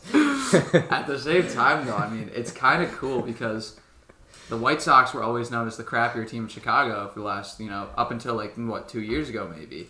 I would say even more recently. Now you flip the script. Last year. The White Sox get to pair. They get Kimbrel, both in separate deals. You let go of Nick Madrigal, who was a top prospect, but I know, again, this is a stats podcast. Nick Madrigal, we don't want singles here. Yeah. All right? You ever heard of, I tweeted this, you ever heard of no doubles defense? Well, how about no doubles offense? Nico Horner and Nick Madrigal in the middle infield. Nicky one bag. I also think, too, the Cubs, after they signed Kimbrel, were getting a lot of heat for how bad he was, and they turned him into something. They turned him into a decent haul. Yeah. The Cubs did what they were expected, which is why I loved it. Is it going to be fun to watch Chicago Cubs games for the rest of the year? No. But who's not excited to see Chris Bryant on the Giants? Who's not excited to see Liam Hendricks and Craig Kimbrel in the same bullpen with MVP Ryan Tepera? Yeah. I think both Chicago teams really made out, and the one thing I haven't talked about yet because we got the Mets fan right here. Actually, there's a couple things that we haven't talked about yet. Well, for the Cubs? For the Cubs, yeah, we still missed out on Anthony Rizzo. Because the Rizzo trade I think was probably the least significant out of them all. Because Rizzo was probably the worst out of everyone that was traded, probably having the worst season, and they didn't. But he has a low 800s OPS. But at the same time, the Yankees did get someone that doesn't. He went yard in his first game. My question to you is, granted he wasn't, he didn't start his career with the Cubs, but Anthony Rizzo is what Chicago really was. Like the Cubs were Anthony Rizzo. You're the GM. Do you trade Anthony Rizzo? Yes or no? We can go right around. Start with you. I mean, if we trade Anthony Rizzo, right, you get something in return, of course. And with him being Anthony Rizzo, there's a solid chance that he comes back and pulls in the role as Chapman. I would like to see that. I mean, you probably weren't going to re-sign him anyway. They tried to structure some sort of extension before spring training. It didn't happen. So it's hard to believe they would have re-signed him then if they didn't do it the first time. Yeah, there was an announcement, or there was some report saying that Rizzo was not coming back to the Cubs at the end of the year, and I think their first mistake was they were not aggressive enough in extending him pre the 2021 season. So I think that was the error in their ways, and I think it was kind of inevitable that they end up trading, no matter how the fan base is going to feel about it. Now, my second question is, Rizzo was, when you talk about getting split up, you're talking about East and West Coast, like almost as far as possible they could have gone. With that, do you think Chris Bryant and Anthony Rizzo could find themselves back on the same team at some point in their careers? They're in very different stages of their career. Anthony Rizzo's probably getting maybe a 2 or 3 year deal in the offseason. I think Chris Bryant's getting something a lot bigger than that. So I would say probably not. Where do you expect them to go? I know that I just put you on the. We were just asking this question, a couple weeks ago. Could you see Bryant sticking in San Fran? Yeah, I could. Yeah. I could see both of them sticking with their current teams. You think he wants to go back to the Yankees? I think he could. Yeah, they've kind of lost faith in Luke Voigt at this point. Oddly Which is enough. Also crazy. Yeah, oddly enough. But he's been hurt, and a guy coming back from a torn meniscus, you don't know how that's going to fare. It hasn't fared well yet. So, they could end up trying to extend him. They have the money, obviously, so. Yeah. Now, the one trade that I haven't talked about yet, which I know we got the Mets fan right here, just because very indifferent about it, and more on the Mets side. Talk about Javi Baez to the Mets for me a little bit. I mean, as we all know, It's cool. It's a really cool trade. We trade away, or the Mets trade away Pete Crow Armstrong, last year's first round pick. Something that has an insanely high ceiling, but yet we don't know anything about him yet. Of course, played amazing in the minors so far, but that's all that we have. We trade him for I don't know, a very good defender, someone that strikes out a lot. But who knows? Maybe it's pairing with. I'm sorry. Didn't you make that trade in the offseason? I'm trying to adjust with it, so you can shut up. But trading for pretty much Lindor's counterpart, or an exact copy of Lindor. I think it's a relatively decent trade. Plus, we get Trevor Williams, who's how often do you see a 2-for-1 with a prospect? With a prospect That's being what I was one. gonna say. Like, it's very rare to see the team that's buying be giving up less in quantity. I mean, we get two major league ready players. I wouldn't necessarily say Trevor Williams amazing, but he's below average. He's been pitching better lately. And people also have to realize too. I mean, for contending teams, one in September, obviously the Mets. If you want to keep that play, if you want to keep first, it just comes down to how much, in my opinion, how much depth you have in your pitching. I mean, especially come playoff time. That and the fact that at second base we've been playing Luis Guillerme, we've been playing Jonathan VR, two guys that are just okay. And depending on the day too. I mean, if Lindor and Baez are both playing, second and short, you got two switch hitters in the middle. I just want to say, in Trevor Williams' last 4 starts, he is 2-0 with a 3.43 ERA, 21 innings pitched, 19 strikeouts, only 2 walks. And if there's any team to mention this for, it's the Mets, where an injury can be pulled out of anyone's ass at any time. The Mets every year, I feel like it's almost like the Cowboys, where this team looks great on paper, they're going to be good, and then they're just killed with injuries, which they have been this year, but they've been playing really well, and this is them fighting it, going out and getting Rich Hill, going out and getting Baez and Trevor Williams. The Mets aren't messing around, and especially after we just activated Cookie Carrasco. So I think you're evening out your pitching with DeGrom out for the next 2 weeks. I think it's I think it's a good just middle ground to push towards a really good rotation. I'll throw out another question now. I mean, granted, like I said, Mets are still banged up at the time. Same thing with the Braves. So the Braves got a whole new outfield. Phillies bumped up their pitching. What can we realistically see from the NL East? Like, could we see the Mets fall? Do you think the Mets stay at what can we see? I think anything can happen. Realistically, anything can happen. Realistically, anything can happen. The Braves could step it up and make that jump. The Phillies could step it up with their new pitching acquisitions that they can step it up and move to first. And the gap's only 3 games? It's going to be competitive. It's going to be competitive.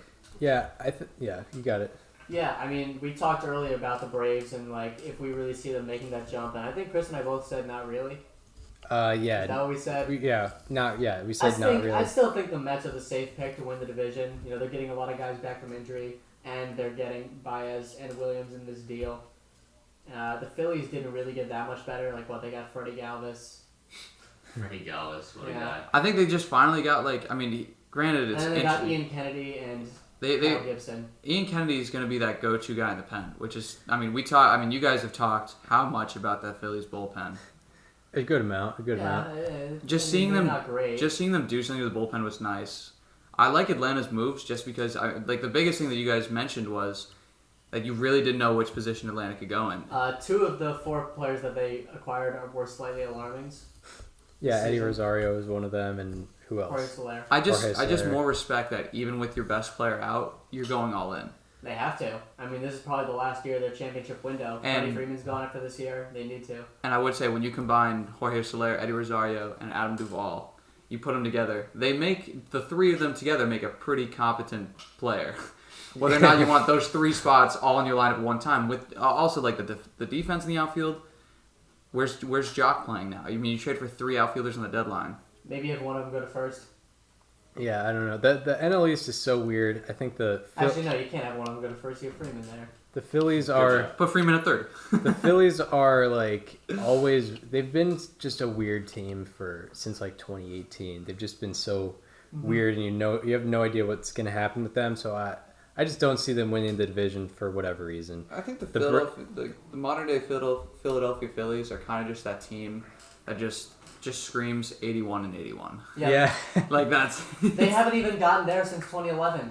They've been under 500 every year for the last 10 It just years. seems like their peak is like a third place team in the East every year. Yeah, and then the Braves. Yeah, I think with the Braves and Mets is the Braves are not what we expect them to be because of injuries. The Mets are in first place now, and they haven't even been at full potential because of their injuries. So the Mets are already in a better spot, and they're getting more guys back, while the Braves are still, they've been losing guys progressively. So I think the Mets are just overall in a better position to win. They're also, they're a kind of a younger, they're a hungrier team now because they don't have a lot of playoff experience, so they want to, get that division. So I think the Mets are still a pretty clear favorite right now to win that division. I know we already wrapped up Chicago, but it's kind of just thrown in my head now. Go ahead. How much do the White Sox trades change your opinion? Like, is this a team that you can almost say is a lock for the World Series? No, I can't give any team a lock for the World Series. A lock to go to the World Series? Who do you think out of the AL East is like how far ahead does this push the White Sox? Are they? I mean, the White Sox, we've been talking all year. They just don't beat good teams.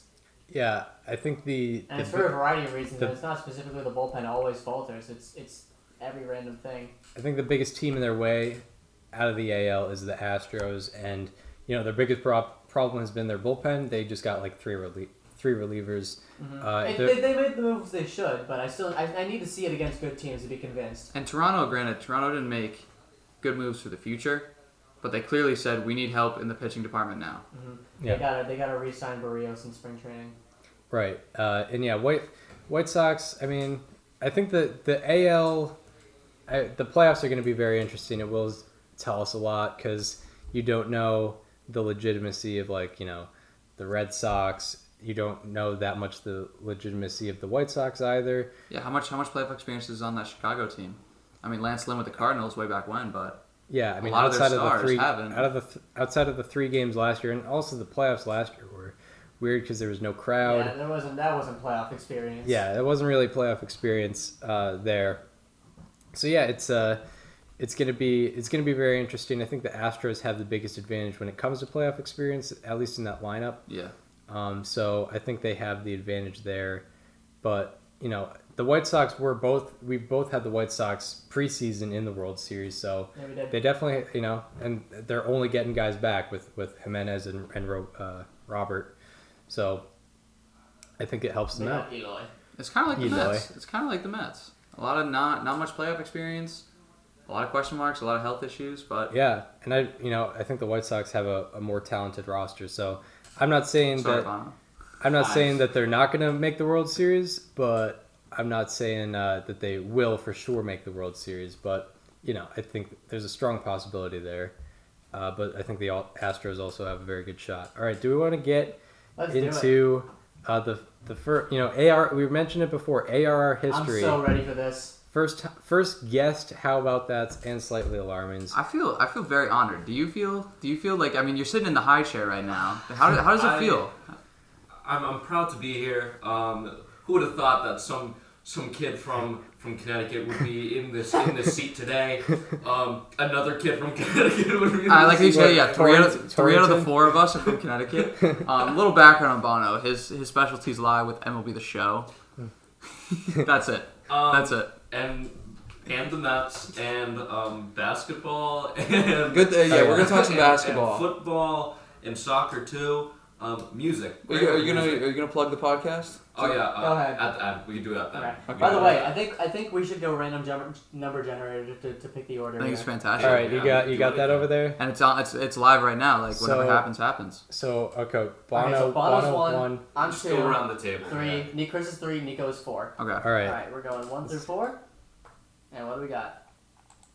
4. Nico. All right, and we'll just wrap around that. I'll go me, Chris, Dan, Yeah. Bono. Sure. Sure. All Guess I'll right. go last. So how about that's first? Wait, Chris, you got to do the intro to the segment.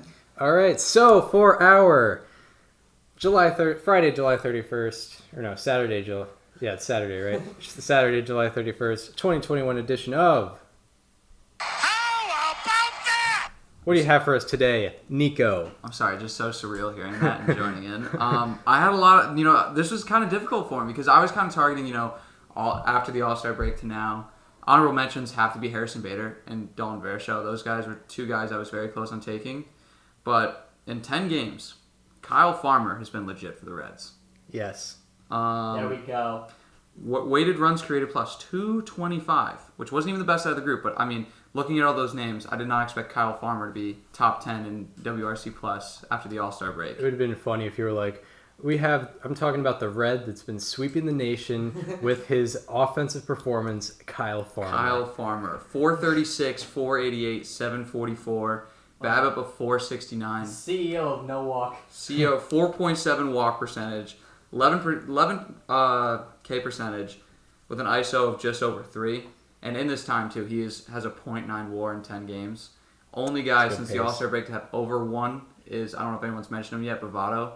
But that's pretty obvious. Votto just turned into Barry Bonds since the All-Star break. Yeah. Literally. But Kyle Farmer, who would have thought?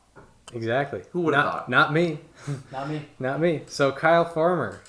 How about that? All right. So my how about that is we're trying to think of names, but this is the first time in ARR history we've had a guy have 2 how about that's in a single season. Oh, there we go. I'm looking for the Google Doc right here. Or actually, it's How right about here. these? How about How about these? yeah? How about these? This wasn't my how about that. It was Daniel's. I'm talking about Austin Riley, who's just been going off once again, crazy. In his last 21 games, he is hitting at 355 with a 12-16 OPS. In this span, he ranks 3rd in slugging, 3rd in OPS, and 3rd in F-WAR behind Juan Soto and the aforementioned Joey Votto. Johnny Votto. Johnny Votto, the aforementioned Joey Votto. So he is right behind them. And also in the span, his hard hit rate is 56.7%, and his barrel rate is 15%. So Austin Riley, we don't really have a name for him, but first guy to have 2 how about that. It's Austin. It's pretty clear he has a name. Yeah, You just said it. Yeah, first player to have 2 how about that's in the same year, Austin Riley. How about that? Once again, you got it from both sides of us too. I got him once, you got him once. My how about that is one of Nico's honorable mentions. I'm looking at Harrison Bader because he's been turning it on recently. He was a high-level prospect when he first came up. We haven't really seen it from him, but we've seen it since July 4th and really just throughout the month of July. But particularly since July 4th, he is slashing 397, 440, 676 with an OPS of 1116. His 198 weighted runs created plus over this time ranks 5th in Major League Baseball. And take this for what it's worth, his 2.1 defensive runs above average also ranks 5th. So he's been doing it offensively and defensively. And one thing I've been really impressed about is coming into this year, his single-season lowest strikeout rate was 26.1%, and this year he has cut it down to 15.2%. Hey. It's gone down 10% from his best single season. He is the second Cardinals outfielder to have an 1100 OPS, 3+ stolen bases, and less than 15 strikeouts over any 21 game span. The other one was Eno Slaughter in the year 1940. Let's go. What a guy. Harrison Bader. How about that? All right, and on to our last how about that of the day, Bono. Well, my guy's interesting. Luis Guillorme. Oh, yeah, Luis Guillorme. Best player ever. J.D. Davis, too. They're up there. Tyrone Taylor, averaging 406, OVP of 457, getting on base a little bit under half of the time. Over the last 2 weeks, or over the last 2 week stretch, he got on base in every game that he started in. The one time he didn't get on base was a pinch hit, and I think he struck out. He's currently on a 6-game hitting streak, and he's 11th in the league in OPS over that 2 week span. Honestly, he's just been solid, average player, but other than the last 2 weeks, pretty damn good. That's a good. How about that? That's a great one. What's his name? Tyrone Taylor. Tyrone Taylor. How about that? I'm very impressed. You guys brought it. So- I like too how you go. He has a 450 on or OBP, and you go. He's getting on base like almost half the time. Like almost, Yeah. almost. Not quite. Not quite. So we'll go the opposite direction Alright. for slightly alarmings. All right. So back. for our Back to back snake draft. Friday or Saturday, July 31st, 2021 edition of Slightly alarming. Bono, what do you got for us today? I got a recently traded player. Ooh. Ooh, wow. I know. His first game with the Yankees, he struck out multiple times. We his got a name- freeze over. His name is Joey Gallo, We got a freeze over. Let's go. averaging .086, right? OBP of 179. How often is he getting on base? A little bit under 20% of the times. He's sixth worst in the league over that 2 week stretch that I was talking about earlier in OPS, WRC plus of 13. Terrible. He's only got 3 hits over the last 35 at bats, and in those 35 at bats, he struck out half the time. Wow. Wow. You're bringing the heat here.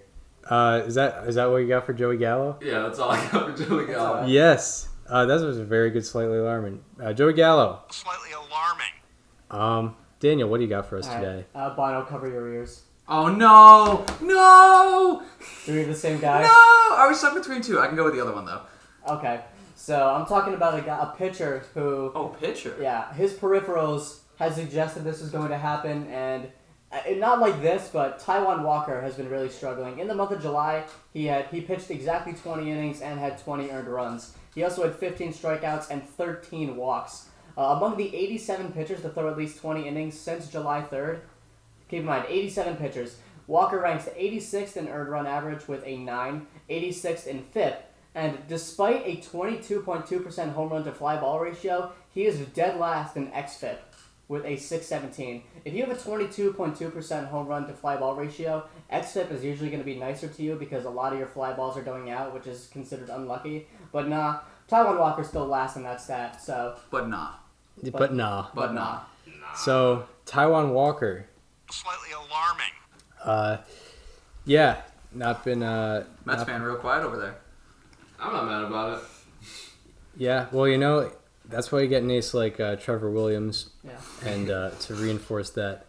They do have Carlos Carrasco coming back. That's a very good sign. Realistically, if you got Anthony Rizzo, you could have gotten another bullpen piece too. Yeah, you're right. That's really where the Yankees shine. No, I think we should have traded for Brett Phillips. Yeah, that's the American Shohei Better Ohtani. yeah, exactly. The real Babe Ruth. My slightly alarming is someone who we actually mentioned previously in the show about the deadline, his lack of activity, or the Royals' lack of activity. Whit Merrifield, he's been having a slump in his last 21 games. He's hitting at .214 with a .512 OPS. In the span, he ranks 166th out of 175 qualifiers in OPS. And before this span, this might be a little alarming, his strikeout rate was 12.1%, but in this span, his strikeout rate is 21.7%, so almost a 10 percentage point increase there. Hey, Chris, how often is he striking out? He's striking out like more than 1 out of 5 times. Wow. It's pretty bad in this span. His hard hit rate has also gone from 30% before the span to 22% in this span. So, not getting unlucky. He's just having a bad month or so. Whit Merrifield. Slightly alarming. And lastly, Nico, what do you got for slightly alarming? Bono, I'm gonna have you cover your ears again. This one's tough. He hasn't had a great year, but he's been very bad in his last 11 games. Of the top 180, he is one of 3 to have a negative weighted runs created plus, with over at least 8 games played since the All-Star break. Michael Conforto. Oh, I don't care about it. This is a double down. Yeah. This one is very bad. Conforto sucks. Hey, do we have a name for someone to get 2 slightly alarmings in one season? Super freeze. Unfortunately, I was actually thinking about this as an aside, but in The Incredibles, his name's the Freeze, right? Yeah. If it was Super Freeze, I would have like Frozone. Frozone. Yeah, Frozone. I think we've hit the Frozone with Michael Conforto. This is Michael Conforto now. Hey, what's up, guys? All right, We got a little audience for the pod. we got featuring Brody Still and I don't know. Do you want to get yourself included here? Yeah, sure. All right, we got David Kilburn on the pod. So this is probably my favorite stat when looking at this. Michael Conforto has the second worst walk to strikeout ratio since the All-Star break, only behind Taylor Naquin. He is Taylor Naquin. Tyler Naquin. Tyler Naquin is a beast. He's Michael Conforto. He had the best 2 weeks ever. Michael Conforto is striking out over 25% of the time and walking 5% of the time, with a slash line of 111, 179, 139, and with a weighted runs created plus of -4. Statistically speaking, it's better for him to be off the field than on the field. Statistically speaking, he is still better than Joey Gallo. Not necessarily. You said 13 weighted runs created yeah, plus. you're right. You were right. -4. I don't know. Last I checked, Come on, 13 was higher than -4. Michael Conforto with getting in the Frozone. Welcome to the Frozone. Population Michael Conforto. Slightly alarming. So yeah, there we go. Look at that. So Round of applause, everybody. That was- ARR history being made. I'm very impressed. Like, I was not ready for Kyle Farmer and Tyrone Taylor, but I'm very happy with it. Very satisfying. Of course, we got the Mets fan on, and we talked about two Mets. But honorable mention to JD Martinez, also stinking it up since the All-Star break. Yeah, I would agree with that. Another slightly alarming. It's real quick just for me. JD Davis not throwing it home, man. Should have thrown it home. For some, explanation, Dan mentioned how he was at a Mets game. That was with, of course, Bono and I. And first and third, nobody out. Rich Hill already out of the game. So those runners were, for Rich Hill, of course, up 3-0. Or I believe they were up 3-0 at the time. And grounded to third. Instead of turning 2, he tries to go home, and it was clearly safe. It was not even close. Clearly safe. And because of that, it caught, if he doesn't make that throw home, Rich Hill gets the win, which I know pitcher wins are very important in baseball. Yeah. He would have gotten the win in the Mets debut. Yeah. And I mean, if you're going to talk about the slightly alarming, how about Didn't he not even go 5? he went 5+. Okay, you're right. He did go 5. He went 5+. And then I mean, how about that with Luis Guillermo? Playing second base, showing he plays first. Hey, how about this? How about that with JD Davis on the offensive side? Hey. I mean, he hasn't played that much. What was he? I mean, we showed up there. I had to double check this. I know. He So got we hurt. hit 5 games. Yeah, he's at 360. How often is he getting a hit? A third of the time. Okay. So usually we end with a preview of the weekend ahead, but it is a weird recording. I think we My should favorite pitching matchup, it's a repeat of the don't throw above 91 matchup. We got Rich Hill versus Wade Miley tonight. Those are always the that. best. I'm pumped for that. Yeah. That's kind of scary. Yeah. I mean, we got to watch Ross Stripling Rich Hill, which was not the best. Was not the most interesting game to watch. Yeah. Also a good matchup for Saturday night. You got Yu Darvish versus Herman Marquez. You got a couple aces, I guess, or ace for a Rocky to go in there. But Are you just doing my segment? I mean, I don't have a segment to go up. We're already in the middle of all these series. That's true. You do Sunday day by day matchups. All right. Well, we're looking at. I'll take this. Looks like we got Marcus Stroman going for the Mets in the series finale against the Cincinnati Reds. You have Brett Anderson going against Charlie Morton. Brett Anderson been performing a lot better lately. Charlie Morton obviously doing the same. You have this might be another don't throw it above 91 game. You got Michael Pineda going against the Cardinals retirement home rotation starred with Adam Wainwright. Yeah. That's a real throwback. I think one That's game a real throwback game. Here's a good one. Luis Garcia versus Logan Webb. That might be my favorite matchup of the day. Logan Webb has been pitching excellent over the last month and a half. Luis Garcia, my American League Rookie of the Year pick from here on, as well as Chris's, I believe. This might be overlooked, but Rockies Padres Gomber versus Paddock. This is a big game for Paddock. If he has a rough game here, what does it say for the rest of the year? I mean, if you can't. They didn't add any other starting pitching, did they? Not that I know of, no. But then again, I mean, how MLB ready is Mackenzie Gore? Not. You think next year? I mean, this Padres Probably. team, the rotation on the Padres right now is just stacked with talent all at the wrong time. Mm-hmm. And the way Chris Paddock is playing, he's playing himself out of a rotation spot for the following years. Yeah, it's tough. There's been a lot of underperforming on the Padres very rotation. recent, slightly alarming of mine. Yeah, he's the Padres rotation has had some underperforming in the past like month or so. Darvish has actually been struggling in the past like 4 starts, and then Paddock's been bad. Snell has been bad. It's not been great over there. All right. Yeah. So, what do you guys have to plug? Bricks and buckets. You got bricks and buckets. So Bono mentioned earlier that he knows basketball, and that's because we have, of course, we shouted you out in our podcast episode that hasn't gone live yet. But nice. Bricks and Buckets on Twitter at Bricks Buckets, And on Instagram at Bricks and Buckets. if you want to tag our socials as well, Twitter and Instagram is Nico_Fiscella. Let's do it. Twitter and Instagram is Bono Sidharta. Yep. So go follow them. Go listen to the podcast. I'm sure anyone in the audience might be interested in basketball, and they just had a nice draft. And also, the biggest trades in sports right now are also happening in basketball at the MLB trade deadline. So we hope you enjoyed this one. If you are, there's really no YouTube element to this, but if you want to follow me on social media, follow me at Chris_Gianta on Twitter. Follow Daniel on both Twitter and Instagram at Daniel_Curran. And follow the show Instagram at Above Replacement Radio for all the show needs. And we hope you enjoyed this one, and we hope to see you on Tuesday, where we will be talking all the happenings in Major League Baseball. Once again, see you then. This conversation is over.